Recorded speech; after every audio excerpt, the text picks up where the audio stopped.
Suscríbete a nuestro canal de YouTube, activa las notificaciones y recibe una prédica en tu smartphone, tablet u ordenador cada semana. youtube.com/vientorrecio.rtv.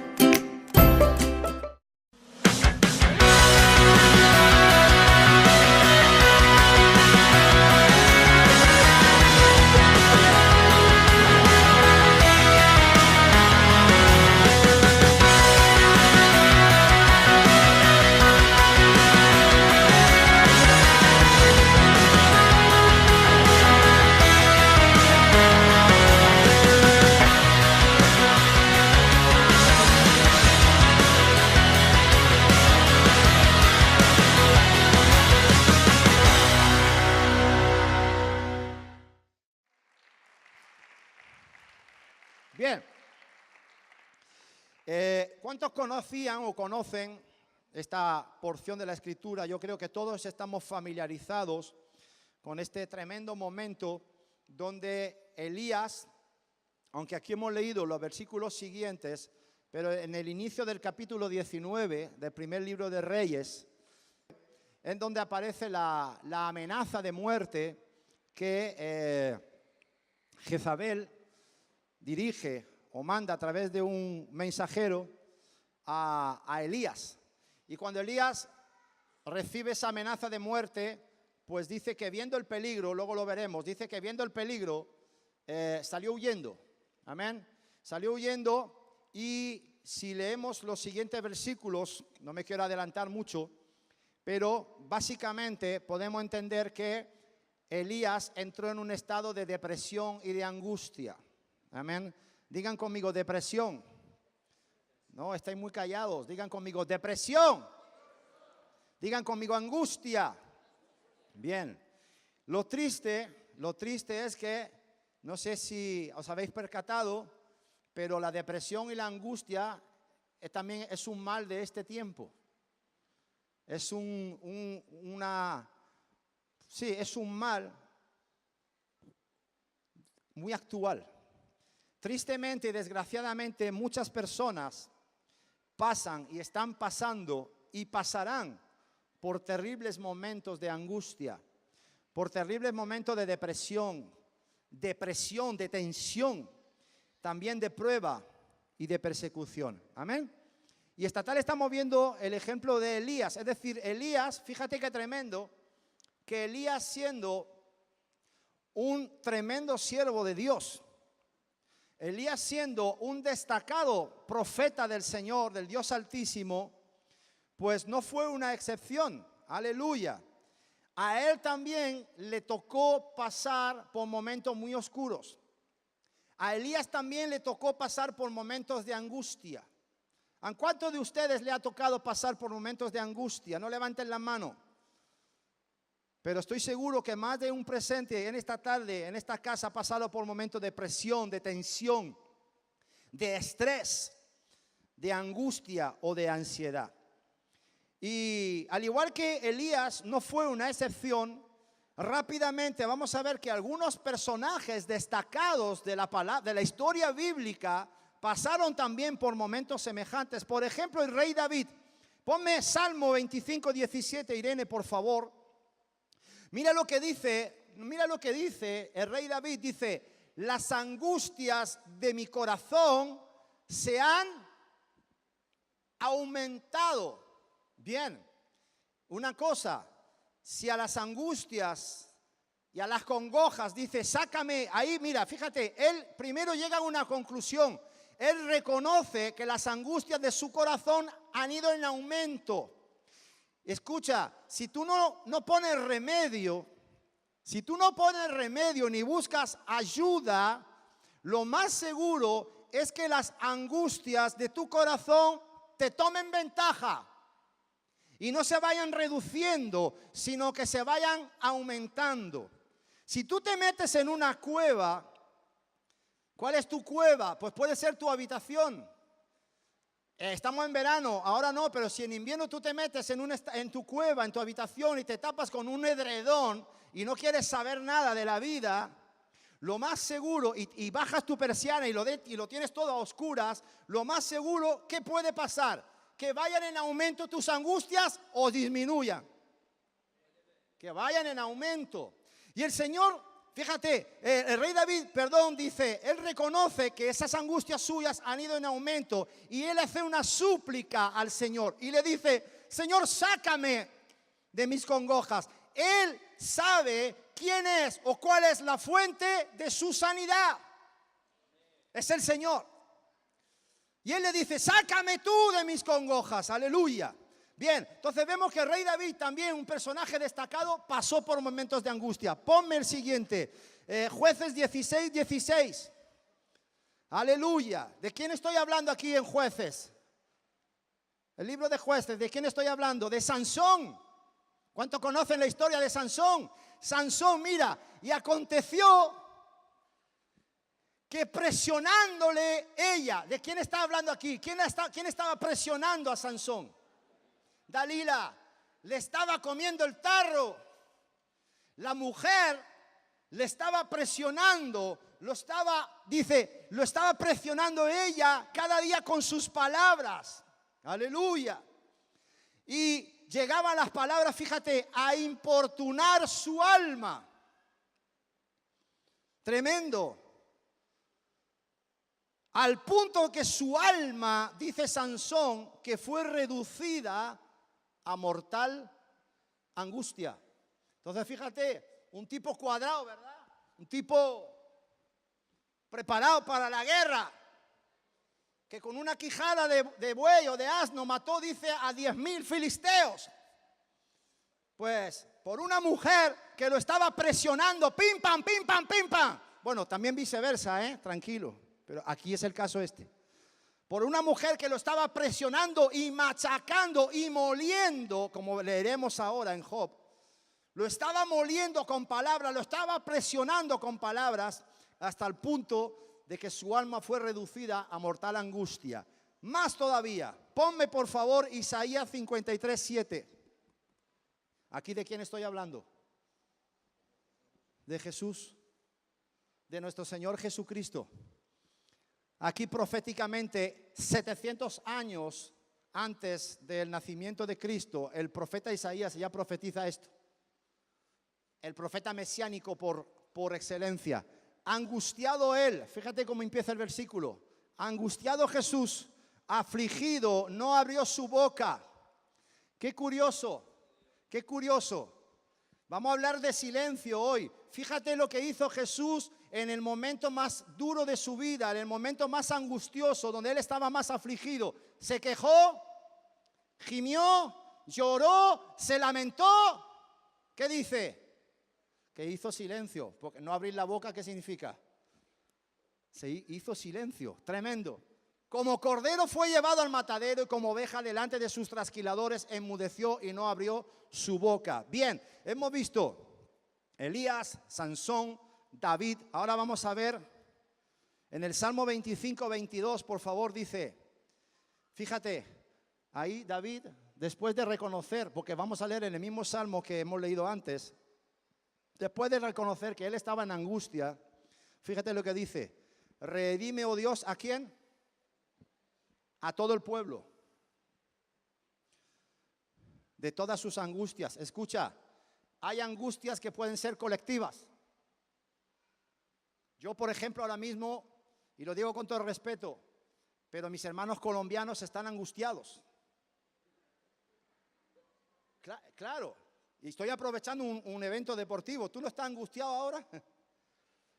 Yo, como Francia ya está clasificada, estoy tranquilo. Pero mis hermanos colombianos están angustiados. ¿Por qué? Porque si Colombia pierde esta tarde, ya queda eliminada.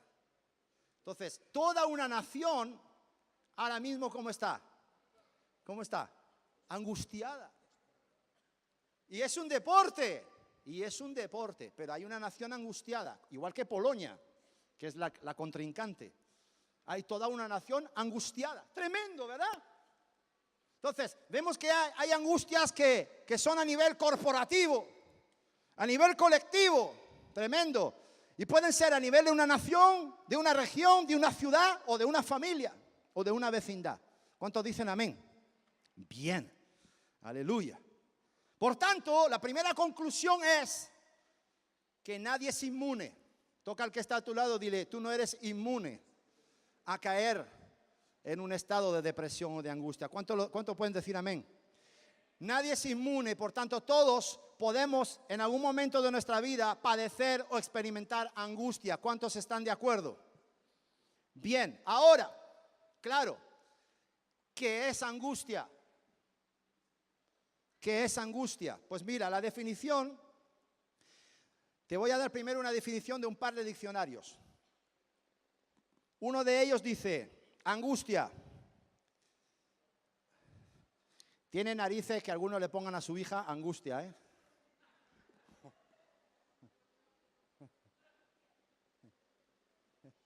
¿Sí o no? ¿No? Angustia, santo Dios.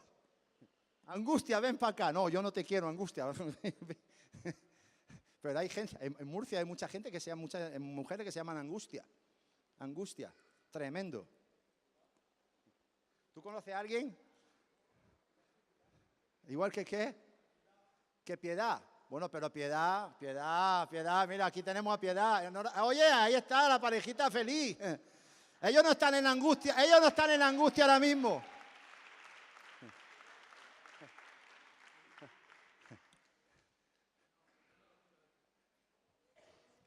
Yo prefiero que me le pongan piedad que angustia. Bueno, pero mira, piedad, angustia, pero piedad. Mira piedad, qué cara de piedad tiene. Señora. Santo Dios. Cuidado ahora, señora. Bien. ¿Cómo va ahí? De lujo. Me alegro mucho por vosotros. Que el Señor lo bendiga mucho. En el nombre de Jesús. Desatamos el poder de la multiplicación sobre vosotros. Aleluya. David lo recibe. Y Piedad hace así. Bien, pero volvemos al asunto. Escucha, entonces, angustia. Sensación de ahogo. Os pregunto, ¿cuántos de ustedes han tenido alguna vez una sensación de ahogo? De ahogo. Sensación de ahogo unida al miedo, a la duda y a la incertidumbre. Frente a un peligro inminente. Ya está, a la vuelta de la esquina. Frente a un peligro inminente. Esa es primera definición. Segunda, estado de intranquilidad o inquietud. ¿Qué es lo opuesto a un estado de inquietud o de intranquilidad? Lo opuesto. Paz. Aleluya. Entonces, cuando estás en angustia, ¿no tienes? Paz. Bien. Intranquilidad o inquietud muy intensas, causado especialmente por algo desagradable o por la amenaza de una desgracia o un peligro. ¿Por qué entró Elías en un estado de angustia? Porque vio venir el peligro, un peligro inminente. Lo iban a matar. Bien, esas son definiciones según diccionarios de la lengua española. Ahora, nos vamos al hebreo, el hebreo bíblico. Angustia, de la palabra hebrea, no sé si se pronuncia la T o no se pronuncia la S porque es T-S-A-R-A-H. Entonces, o sería Tara o Sara, pero bueno, se escribe T-S-A-R-A-H, que traducido significa opresión y preocupación mental extrema. La palabra angustia en griego es la palabra agonía, la que usamos en el castellano, agonía. Y cuando se refiere el griego a la palabra agonía y cuando se refiere al estado de la mente, significa angustia. Amén. ¿Quién pasó por un estado de agonía tremendo? Jesús. En el huerto de Getsemaní, una lucha tremenda aquí, una batalla espectacular, tremendo, el hacer la voluntad de Dios o la voluntad de su carne, hasta el punto que los vasos sanguíneos, ¡pa!, explotaron y sudó gotas de sangre. Bien, y vamos a dar también la definición en inglés, estrés, que significa ¿Cuánto conocen estrés? ¿Habéis escuchado la palabra? La llamaron la enfermedad del siglo XX. Pero es tan poderosa que estamos ya en el siglo XXI, ya 18 años, y sigue proliferando el estrés. Se sigue multiplicando y aumentando las personas que están en un estado de estrés. Estrés, agobio, tensión, opresión. Opresión no, presión. Tensión o presión.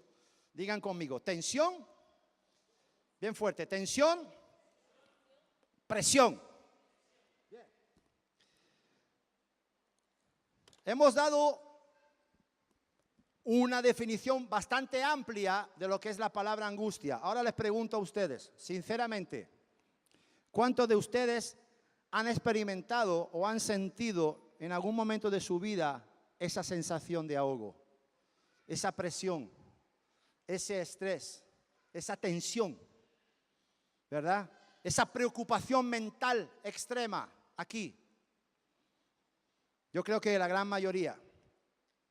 También nos damos cuenta que Elías no solamente la experimentó, sino que también tuvo victoria sobre ella en el nombre poderoso de Jesús. ¿Puede dar un aplauso al que le dio la victoria a Elías, por favor? Ahora,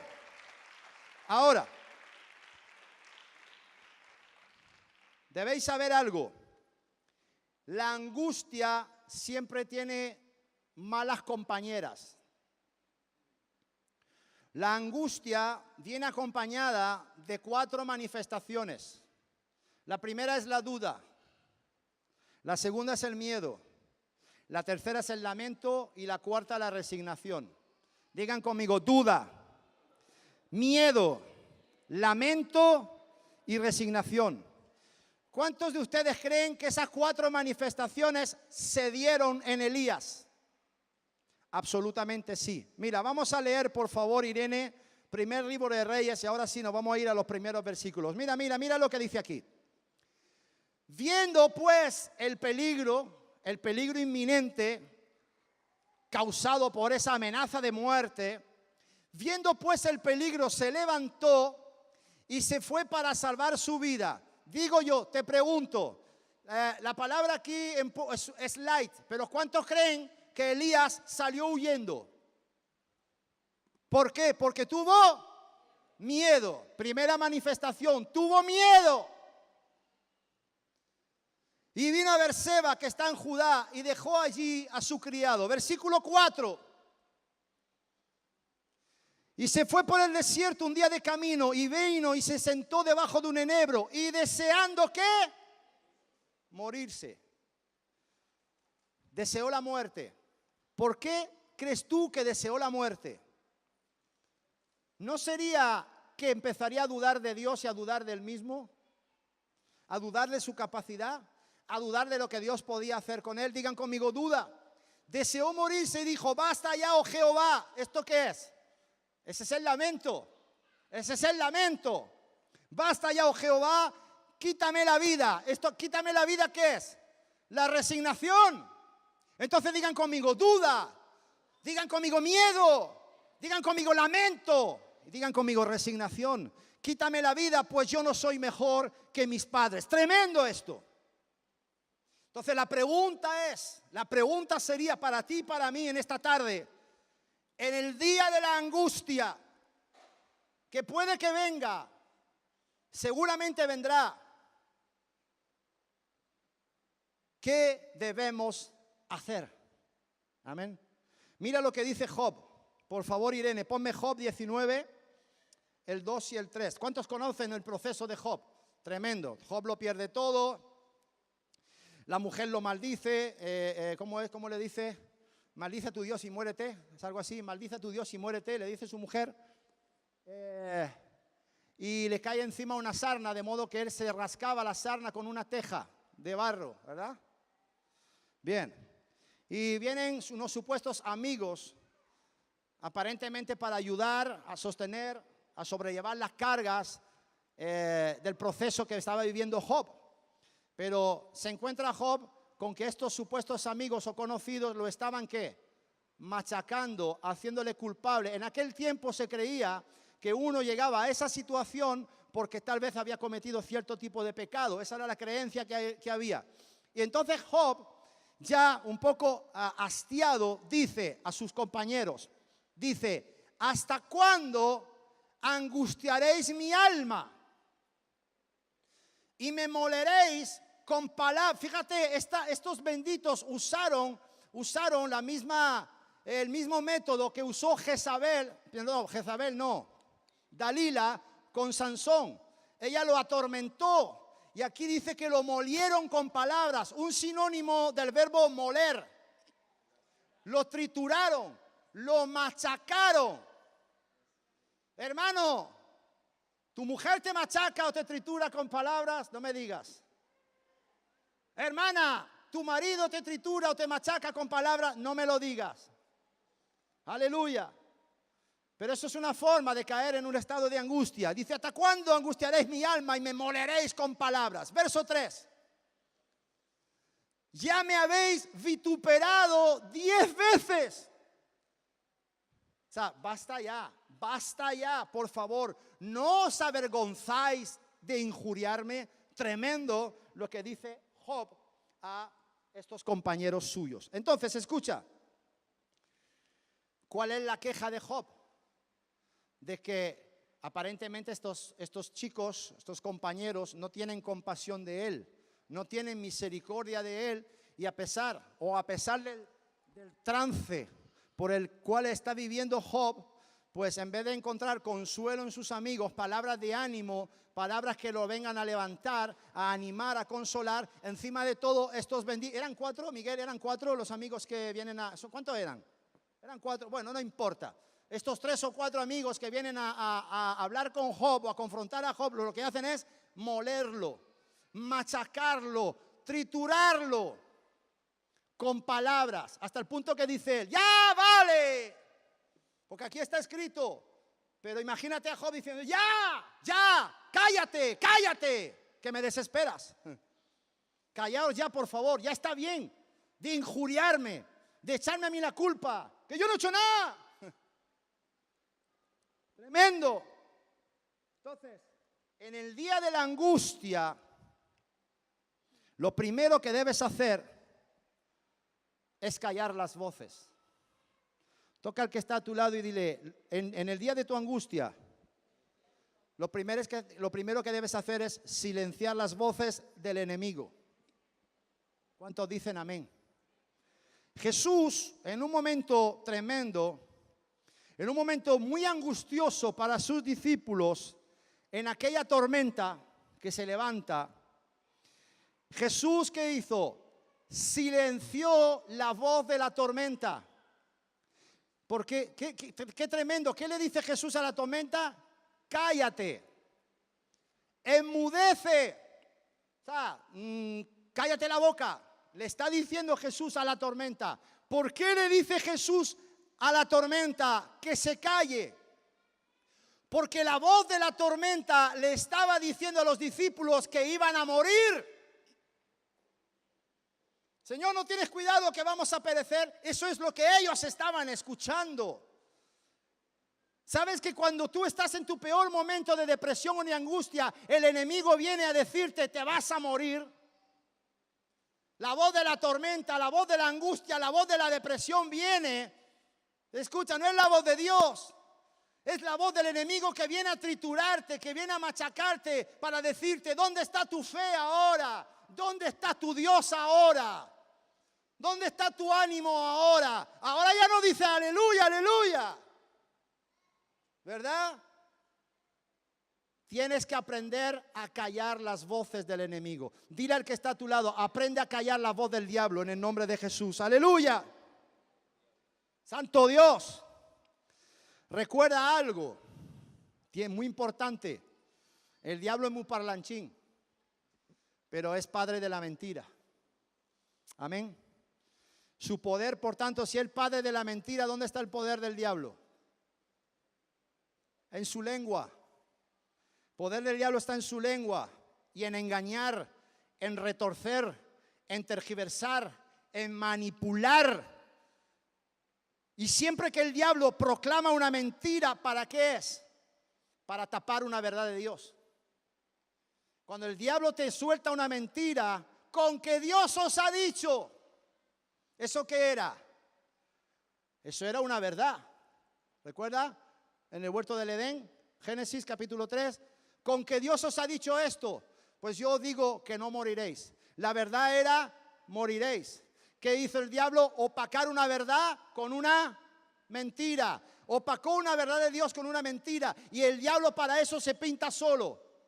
El diablo es un experto, mentiroso, engañador, tergiversador, para con una mentira que viene del infierno tapar una verdad que viene del cielo. ¿Y cuándo va a venir con esa mentira? ¿Cuándo le vino a Jesús? ¿Cuándo le vino a Jesús con sus mentiras? Después de estar 40 días en el desierto ayunando, cuando Jesús estaba como bajo un estado de presión, tensionado, angustiado, tremendo. Entonces, en el peor día de tu vida, ojo, la voz del diablo va a venir a hablarte. Y te puede hablar a través de la gente que está cerca de ti. Te puede hablar a través de la familia, de los amigos, de los compañeros de trabajo, de lo endemoniado inconverso de ahí afuera. Yo no sé por qué tenemos la tendencia los cristianos de escuchar los consejos de ahí afuera. Si ahí afuera el que habla es el diablo, ¿no te das cuenta? Ya puede ser un amigo. Cuando tú cuentas tu problema matrimonial al que está ahí fuera, lo primero que te va a decir es, pues lo que tienes que hacer es separarte. ¿Eso qué es? ¿Eso qué es? La voz del diablo. La voz del diablo. Lo primero que tienes que... búscate a otra. Si mujeres hay 400.000. ¿Eso qué es? La voz del diablo. ¿O no? Pero es un amigo bueno. Es un buen amigo, un buen compañero. Pero ¿quién habla a través de él? ¿Quién habla a través de él? La voz del diablo. Díganme amén los espirituales que están entendiendo esto. Digan amén, digan, yo lo entiendo eso, yo lo entiendo. Entonces, si lo entiendes, ¿por qué va a buscar los consejos fuera? Aleluya. ¿No será más bien que busca ahí fuera lo que tus oídos quieren escuchar? Y claro, lo que te dice aquí, lo que te decimos aquí, lo que la voz de Dios te dice aquí, te cuesta trabajo recibirlo, ¿verdad? Es más sencillo escuchar la voz del diablo. Escucha, la voz del diablo tiene un solo propósito, tu muerte. Escúchame bien, tu muerte. No física, no física, no física. Él es ladrón también. Es que no solamente es padre de mentira, es el padre de los ladrones. No es Alibaba y los 40 ladrones. Es Satanás y una tercera parte de lo que él arrastró con él. Ladrón desde el principio. ¿Y qué viene a robarte? Tu fe, tu confianza, tu ánimo, tu vida espiritual, tu savia espiritual, tu esencia espiritual. Eso es lo que te quiere robar. Tu autoridad que has recibido de parte de Dios. Digan conmigo, padre de mentira y ladrón. Aleluya. Que el Señor reprenda al diablo en el nombre de Jesús. Amén. Él tiene ese fin, opacar con una mentira la verdad de Dios. ¿Para qué? Para que tú no la puedas descubrir. Porque las verdades de Dios tienen un solo fin, un solo propósito: bendecirte, darte una salida, abrirte una puerta y darte una estrategia para tener victoria en el nombre de Jesús. Y cuando tú estás en angustia, en depresión, lo que Él quiere evitar es que tú salgas de ella en el nombre de Jesús, sino que tus congojas y tus angustias vayan en aumento. Ese es el fin del diablo. Wow. Y si Él lo logra, como he dicho, llegará el día de tu muerte. Pero en el nombre de Jesús, aquí eso no va a pasar. Porque vamos a entregar los principios y la herramienta. Toca al que está a tu lado y dile bien fuerte. Dile, en el día de tu angustia, silencia y calla las mentiras del diablo. Amén. Bien. Ahora, volvemos al asunto de Elías. ¿Dónde dice la Escritura que Elías se metió? Ya lo enseñamos. En una cueva. Cueva significa ¿qué? Sinónimo de cueva. ¿O qué tipifica, mejor dicho, la cueva? Oscuridad. Un pozo de desesperación. Oscuridad. ¿Qué más? Escondite. ¿Qué más? Falta de visión. En una cueva está oscuro, hay falta de visión. Todo eso es lo que tipifica y representa una cueva. Pues ahí se metió Elías. ¿Y le sobrevino qué? O sea, él entró, fíjate qué tremendo, porque el deseo de morirse lo tuvo antes. Él entró en la cueva supuestamente para esconderse, buscar un refugio. Pero te pregunto, iglesia, en la cueva, en la oscuridad, en la soledad, las angustias de Elías, ¿fueron a más o fueron a menos? Fueron a más. Él entró angustiado en la cueva y en la cueva se puso más angustiado todavía. Digan conmigo, fueron en aumento sus congojas. Aleluya. Ahora, en esa cueva, tremendo, fíjate qué tremendo, en el día más oscuro de tu vida, escucha, también la voz de Dios te va a hablar a ti. Pero escucha, lo primero es callar la voz del enemigo para poder escuchar la voz de Dios. ¿Cuántos dicen amén? Ahora, en esa cueva él tiene una revelación. O Dios se le manifiesta y Dios le habla. Y Dios le trae a la memoria de nuevo, le recuerda un principio poderoso que por causa de la mentira del diablo, esa verdad estaba opacada por esa mentira. Elías había olvidado, o esa verdad había pasado desapercibida de Elías porque él estaba en mayor angustia. Pero esa verdad la debemos tener todos en cuenta y sobre todo la debemos aplicar en el día de la angustia. Y te lo he dicho, primeramente, ya en la primera parte del principio, el principio se divide en dos partes esta tarde. La primera parte es callar todas las mentiras del diablo que pretenden torturarte o machacarte. Amén. Ahora, él oye la voz y la voz le dice, ¿qué haces aquí? ¿Qué haces aquí? Y Elías sale de la cueva. Digan conmigo, sale de la cueva. Y dice la escritura que se levanta un viento poderoso. Primer elemento. Se levanta un viento poderoso. Era tan poderoso, tan cortante ese viento que dice que literalmente partía las rocas, rompía las peñas. Pero la escritura dice que Dios no estaba, la presencia de Dios no estaba en ese viento. Escucha, no te pierdas. Pero luego sobreviene un terremoto, una sacudida. Mas tampoco la presencia de Dios estaba en ese terremoto. Y después un gran fuego. Pero tampoco la presencia de Dios estaba en el fuego. Tremendo, ¿sabes por qué? El viento poderoso que rompe las rocas. El fuego abrasador. El terremoto que lo sacude todo. Esas son las manifestaciones a las cuales Elías estaba acostumbrado. ¿Me estás entendiendo?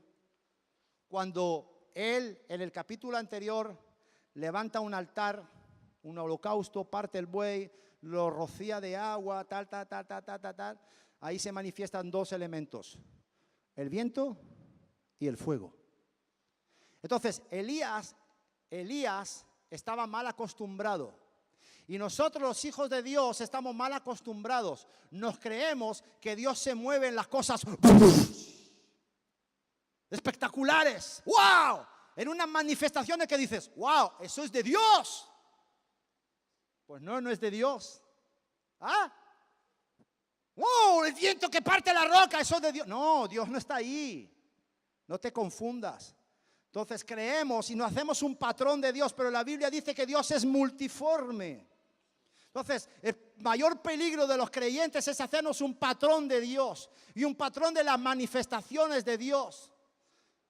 Claro, y Elías estaba acostumbrado a eso, a que Dios se manifestara en el viento, a que Dios se manifestara en el fuego, a que Dios se manifestara a través de terremotos. Pero Dios no estaba allí. Dios estaba en el silencio. cuando Dios se manifiesta en el fuego, tiene un propósito. Cuando Dios se manifiesta a través del viento, tiene un propósito. Cuando Dios se manifiesta a través de un terremoto, tiene otra intención. Pero cuando Dios se manifiesta a través de un silbo apacible, también tiene otra intención. Muy diferente. Entonces, sí, dale un aplauso a Dios, por favor, en el nombre de Jesús. Aleluya. Tremendo. Es para que no nos acostumbremos, a que Dios se mueva así y se mueve así. Y como se mueve así una vez, pues ya todas las veces que pasa eso es de Dios. Ojo, cuidado. Multiforme gracia de Dios. ¿Cuántos dicen amén? Entonces, fíjate qué tremendo. ¿Cómo lo dice la Biblia? En la Reina Valera dice que entonces vino un silbo apacible y delicado. Y ahí estaba Dios.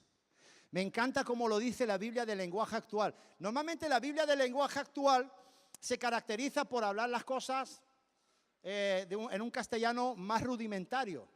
Y me ha llamado la atención de cómo lo dice esa expresión. Mira cómo expresa la traducción del lenguaje actual esa manifestación de Dios. Dice que Dios está, mira, me encanta. Dice que después del fuego, escucha, se oyó el ruido delicado del silencio. Me encanta. O sea, que el silencio también hace, hay un ruido en el silencio. Silencio todo el mundo ahora, silencio. Porque Dios está hablando esta tarde.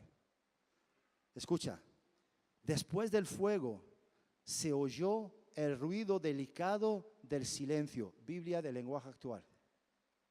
Y Dios estaba en el silencio. ¿Tú sabes cuáles son las experiencias más poderosas que yo he tenido con el Señor? En el silencio. Y ahora lo vamos a ver. La palabra silencio, y te va a sonar, viene del hebreo Selah. ¿No suena esa palabra Selah? De los salmos, ¿verdad? S-A-L-A-H. Pues la palabra Selah significa en hebreo silencio, callar o meditar. En los salmos, sobre todo, aparece la palabra Selah entrecortando los salmos, entre porción y porción de salmos. Ahora algunos ya lo sabían, pero otros están aprendiendo esto. Tú estás leyendo un salmo y te aparece Selah. ¿Y eso qué significa? Pues los salmos, ¿qué son? ¿Qué son los salmos? Son cantos, son cánticos. Y de momento, al final de unos versículos aparece la palabra Selah, que significa silencio, silencio. Ahora te callas y ahora meditas en mi presencia, dice el Señor. Entonces, el rey David en los salmos de David, en otros salmos no, pero en los salmos de David tú empiezas a buscar y en varios salmos incluso aparece la palabra Selah varias veces. Dios habla, o sea, no, nosotros cantamos, adoramos a Dios y luego dice el rey David, ahora silencio, todo el mundo a callar. ¿Por qué todo el mundo a callar? Porque ahora le toca a Dios hablar. Amén. Entonces, fíjate, cuando aparece la palabra Selah significa que es un tiempo en el cual tú tienes que hacer silencio. Significa un tiempo en el cual tienes que meditar sobre lo que acabas de cantar, sobre lo que acabas de leer. Ese es el propósito del Selah.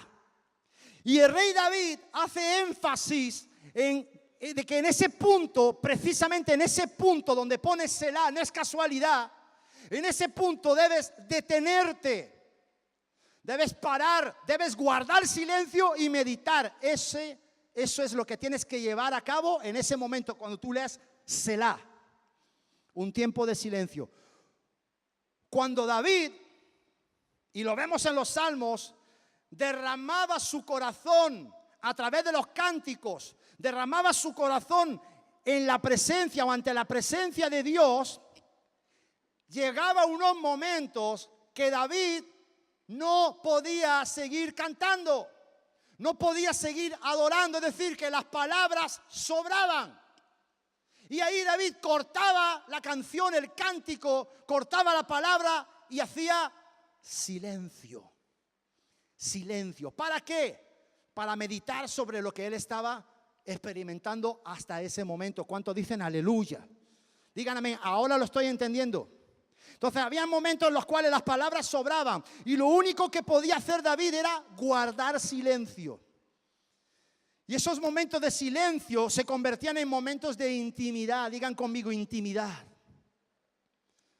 En momentos íntimos, en momentos tan especiales para David, que por esa razón, fíjate qué tremendo, por esa razón, cuando él escribe los salmos,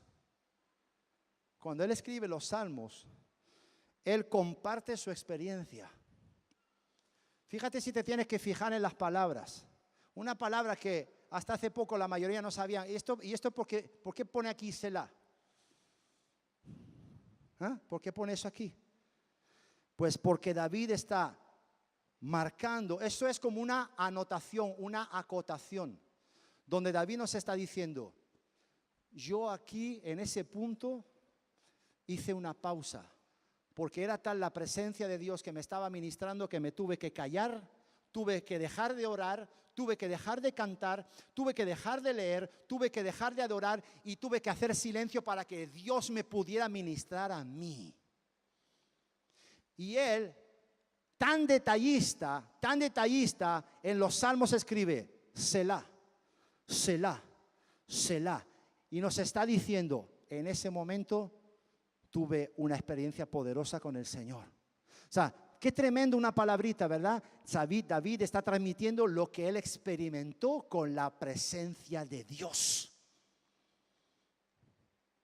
Las mayores experiencias espirituales con el Espíritu Santo, la mayor intimidad que uno puede tener con Dios es a través de los Selah, momentos de silencio. Porque cuando uno canta, cuando uno ora, cuando uno adora, muchas veces se vuelve una cacatúa. Y ese Señor que nos tiene que decir, cállate, cállate, que ya me desesperas. Ya sé que soy tu Señor, ya sé que me adoras, ya sé que me amas, cállate que ahora te quiero hablar yo. Eso es lo que está haciendo David. Y tiene el detallazo tremendo el salmista de hacer una anotación, Selah. Qué tremendo, ¿verdad? Qué tremendo y qué detallazo de parte de rey David. David nos está diciendo, llegado a este punto, guarda silencio, medita sobre los caminos de Dios, sobre los designios de Dios, medita sobre lo que estás leyendo, cantando o viviendo. Guarda silencio y espera en el Dios de tu salvación. Aleluya. Entonces, cuando David escribe Selah, entendemos que David conocía los silencios de Dios. ¿Cuántos dicen amén? ¿Cuántos quieren conocer los silencios de Dios? Dale un aplauso al que te va a hablar en el silencio, aleluya, por favor. En el nombre de Jesús. Entonces, hermano, querido, en el día de la angustia, no te quejes. En el día de la angustia, no te lamentes. Ni siquiera gimas en el día de la angustia. En el día de la angustia, haz Selah. En el día de la angustia, haz silencio. ¿Para qué? Para poder oír la voz del Señor. ¿Y sabes cuál era el problema de Elías? El problema de Elías es que estaba escuchando muchas voces. Digan conmigo, muchas voces. A Elías todavía le retumbaba en su mente y en su corazón las amenazas de Jezabel. Pero a las amenazas de Jezabel que todavía le retumbaban a él, se le sumaron las voces de sus propios miedos, las voces de sus propios temores, las voces de sus propias inseguridades, las voces de su propia incertidumbre y de su duda. Y Dios le revela la segunda parte de este principio poderoso. ¿La primera cuál es? La primera parte del principio ¿cuál es? ¿Callar qué? Callar las voces del enemigo. La segunda parte es la siguiente: si quieres tener victoria, tienes que hacer silencio en mi presencia. ¿Cuántos dicen amén? Si quieres derrotar a la angustia, si quieres vencer a la depresión, si quieres salir de un estado de presión o de tensión, lo que tienes que hacer es silencio y dejar que Dios te hable en su silencio. ¿Cuántos dicen aleluya? Sí, dar un aplauso al Rey de Gloria, por favor, bien fuerte, en el nombre de Jesús. ¡Aleluya! Vamos a leer. Fíjate qué tremendo. Ponme Deuteronomio 27.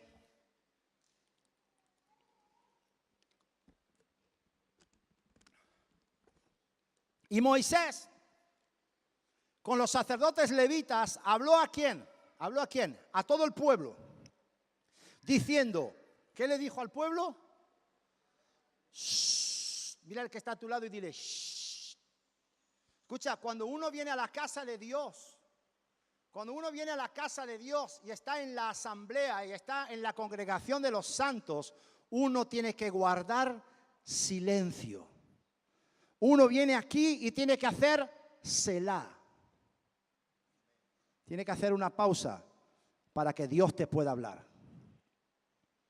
Pero si tú vienes aquí con muchas voces, por ejemplo, ¿ha empezado el partido? ¿Ha empezado el partido?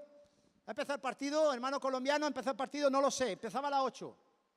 Si tú estás con las voces aquí de cómo irá el partido, cómo será el resultado, ya hay una perturbación que te va a impedir poder escuchar la voz de Dios, porque hay otra voz que te está hablando, la voz de Radio Marca o de la COPE, yo qué sé cuál es. Pero escucha, mira lo que dice aquí Moisés: guarda silencio, Israel, y escucha, oh Israel, hoy has venido a ser pueblo de Jehová tu Dios. Fíjate qué tremendo.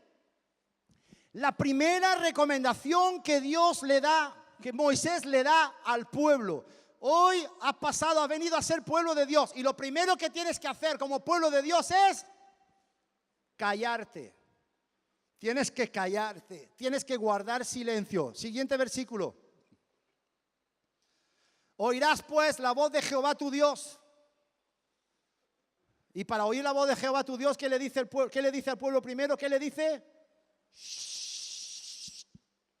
Y cumplirás sus mandamientos y sus estatutos que yo te ordeno hoy. Ponme Habacuc, por favor. Lo vamos a leer, lo voy a leer. Aquí lo van a proyectar, Habacuc 2, 18, 19 y 20. Pero lo voy a leer en esta versión. ¿Qué dice? Qué mal te va a ir Babilonia. Aquí quita el nombre de Babilonia, pon España, pon lo que tú quieras. Cualquier nación. Qué mal te va a ir Babilonia. ¿Cómo puedes confiar en dioses falsos? ¿Cómo puedes pedirles que te ayuden? Es que tiene narices la cosa. En el silencio de Dios, el Dios de los cielos habla. En el silencio de los ídolos, ¿qué hay? Más silencio. Porque las bocas de los ídolos tienen boca, mas no hablan. Entonces, eso es lo que le está diciendo aquí el profeta al pueblo, a Babilonia. Le dice, ¿cómo puedes confiar en dioses falsos? ¿Cómo puedes pedirles que te ayuden? Son ídolos de madera, son figuras de piedra que tú misma te has hecho. Sí. Y luego los locos somos nosotros. Se forman una estatua y le hablan a la estatua. Escucha, eso es de psiquiatría, en serio. Ponte a pensar, eso es de psiquiatría. O sea, es tremendo. Me hago una estatua y ahora me arrodillo delante de ella y le hablo. El mundo se ha vuelto loco. ¿Sabes por qué? Por escuchar la voz del diablo. Por escuchar las mentiras del diablo. Y dice que tú misma te has hecho, pero que no valen nada. Son simples figuras de metal recubiertas de oro y de plata, que no son capaces ni de hablar, simplemente no tienen vida. Ahora, aquí lo que quiero destacar, versículo 20, ponme el 20, por favor. Vamos a saltar al 20, Irene. Mas Jehová está en su santo templo. ¿Qué tiene que hacer toda la tierra delante de él? ¿Qué tiene que hacer toda la tierra? Callarse. hacer silencio delante de aquel que por el poder de su voz hizo lo que vemos y lo que no vemos. ¡Aleluya! Sí, Señor. Ante mí debe callar toda la tierra. El ser humano es tan insensato que se atreve a contradecir a Dios. Cuando lo que tendría que hacer, otro gallo cantaría si el ser humano aprendiera a guardar silencio, ¿verdad? ¿Cuántos dicen amén? Habacuc 2:20. Ahora ponme, por favor, y lo vamos a leer también aquí. Salmo 37. Salmo 37, verso 7. Lo voy a leer también en esta versión. Aleluya. Dice: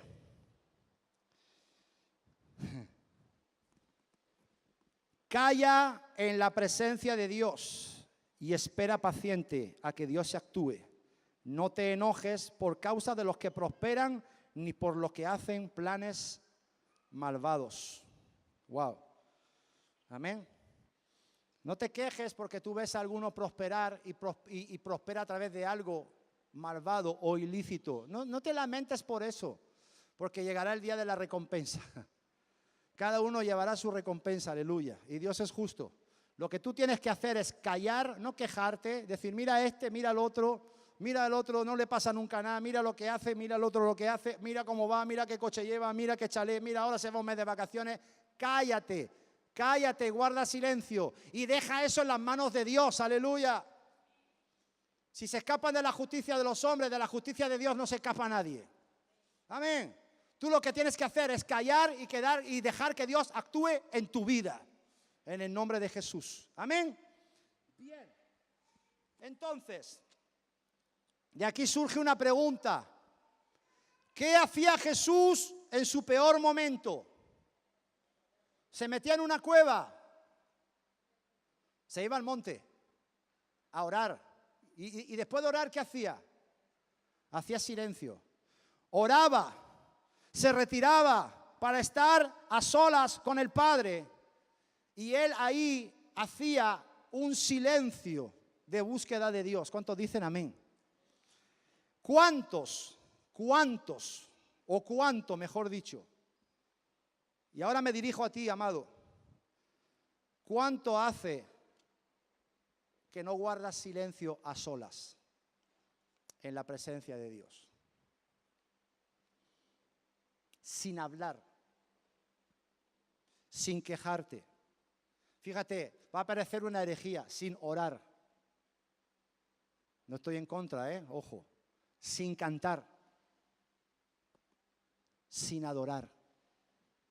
Solamente silencio. El ruido delicado del silencio. ¿Cuánto tiempo hace? Te voy a decir una cosa. Cantar al Señor es maravilloso. Adorar a Dios es maravilloso. Orar al Señor en su presencia es maravilloso. Pero a mí la enseñanza aquí me dice que Elías escuchó la voz de Dios en el silencio. Y que Dios animó, instruyó y enseñó a Elías en qué. Cuando Elías adoraba, cuando Elías se quejaba, no. Cuando Elías estuvo en el silencio. Y cuando hubo silencio, y entonces Elías escuchó el ruido delicado del silencio, escuchó la voz de Dios diciéndole: levántate, sal de aquí, sal fuera, levántate, Elías, porque largo camino te queda todavía.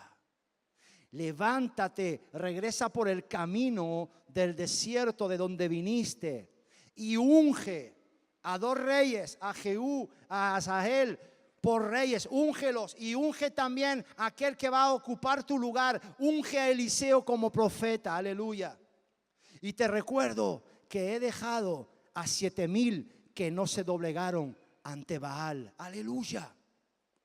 ¿Y qué hizo Elías? Después de escuchar la voz de Dios, ¿se metió de nuevo en la cueva? ¿Se metió en la cueva? No, se levantó y se puso en marcha. Cuando uno oye la voz de Dios, no puede hacer otra cosa que levantarse y ponerse en activo en el nombre de Jesús. Se levantó, se activó y se puso en marcha. ¿Por qué? Porque había escuchado la voz de Dios. Escucha, cuando tú estás en el Señor, ¿cuántos están en Cristo? Los silencios de Dios no son depresivos. Si tú estás en tiempo de silencio y esos silencios te vuelven depresivos, no son de Dios. Amén. Los silencios de Dios no son depresivos, son silencios activos. Activos. ¿Por qué son silencios activos? Porque es un silencio donde tú recibirás una palabra para incorporar, para atesorar, meterlo en tu cofre, en tu corazón y para aplicar poderosamente en el día de la angustia. ¿Cuánto dicen amén?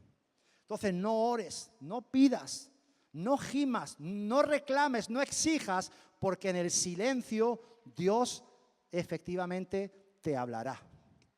¿Cuántos dicen amén? Sí, apláudele, apláudele, apláudele. Y escucha, y hoy hemos dicho que Elías tenía muchas voces, ¿verdad? Y hoy en la actualidad, desgraciadamente, también hay muchas voces. Hablamos con uno, hablamos con otro, y si no hablamos con nadie, entonces estamos desesperados y buscamos a alguien con quien hablar. Las redes sociales. ¿Cuántas horas? Los jóvenes tienen tropecientos mil grupos de WhatsApp. Y nada más que hacéis. No sé ni a nadie, es igual. Yo no he dado nombre. He dicho y lo que hacéis es ser repetidores y cacatúa.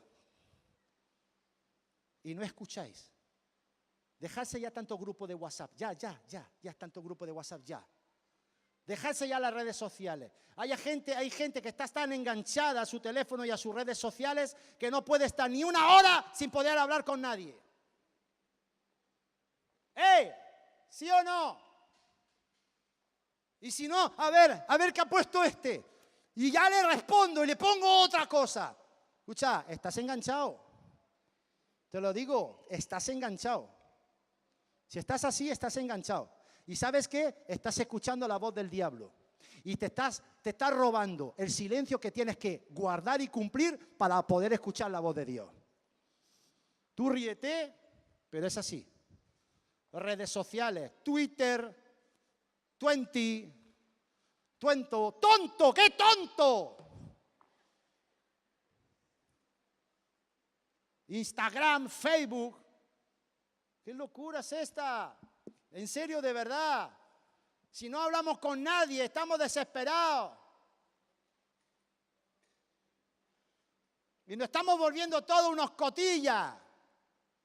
Que nos gusta enterarnos de cómo está la vida de todos. Aleluya.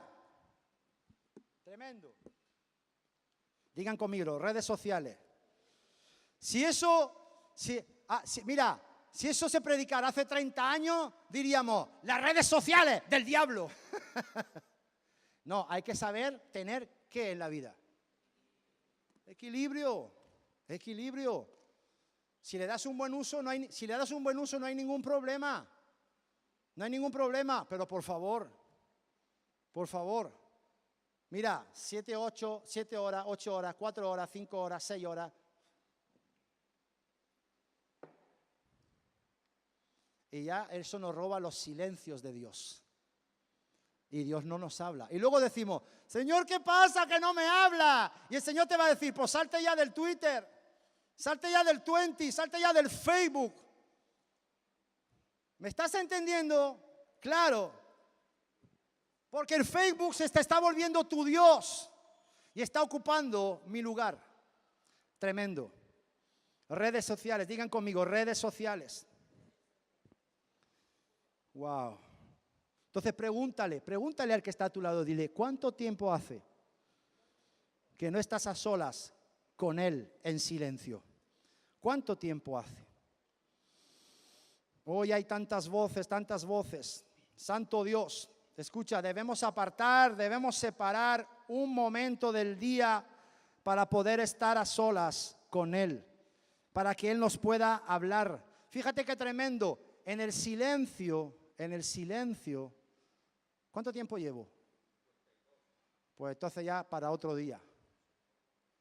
Pero en el silencio, Dios hizo cosas maravillosas en la vida de Elías. En el silencio le impartió 4 o 5. Yo he podido ver 4 o 5 maravillosas revelaciones que tal vez veremos otro día en el nombre poderoso de Jesús. Pero sí sería bueno esto, de verdad, que aprendiéramos todos a hacer silencio en la presencia del Señor.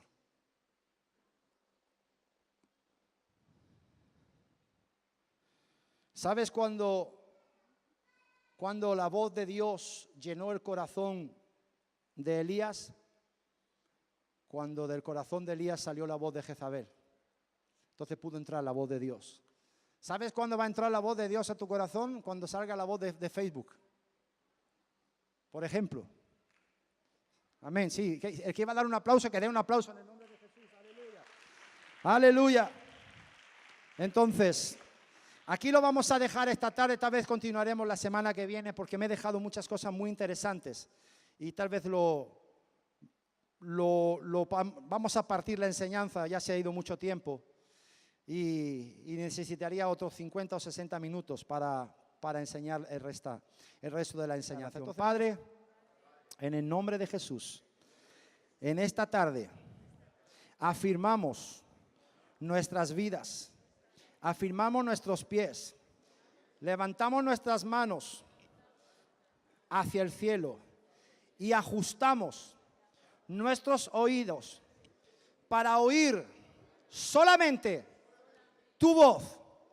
Te pedimos en esta tarde que nos des el discernimiento, la capacidad, la sabiduría y la habilidad para silenciar las voces mentirosas que tienen como fin torturarnos y molernos a palabras, para robarnos nuestra fe y para atormentar nuestra alma. Declaramos en el nombre de Jesús que esas voces ya no tienen poder, ya no tienen autoridad, ya no tienen influencia sobre nuestras vidas, y que nuestros oídos en esta tarde se preparan, se alistan y se santifican solamente para oír el ruido silencioso, apacible y delicado de tu voz en tus silencios, oh Dios. Gracias, Jesús. Recibe toda la gloria y toda la honra en el nombre de Jesús. Amén, amén y amén. Dale un aplauso poderoso al Señor en esta tarde. Apláudele, por favor, apláudele. Dale la gloria a Dios. Ministerio Apostólico y Profético Betsaida presenta nuestra nueva web, betsaidamap.com.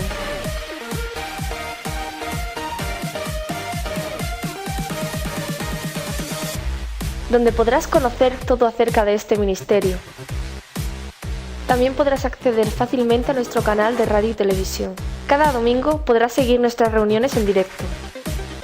Y podrás seguirnos en diferido a través de nuestro canal en YouTube, donde se publicará cada semana un nuevo mensaje, con el apóstol Juan Miguel Pastor y el pastor Miguel Ángel Jiménez.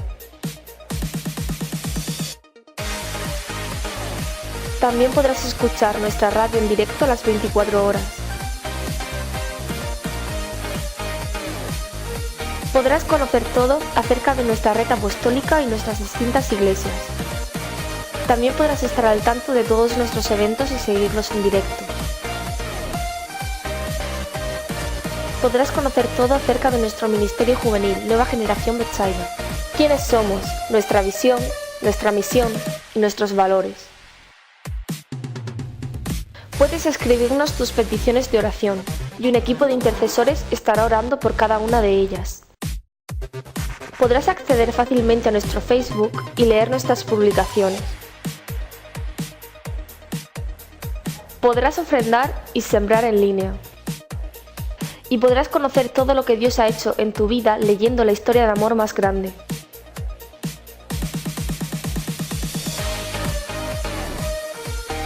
BethsaidaMap.com, nuestro punto de encuentro.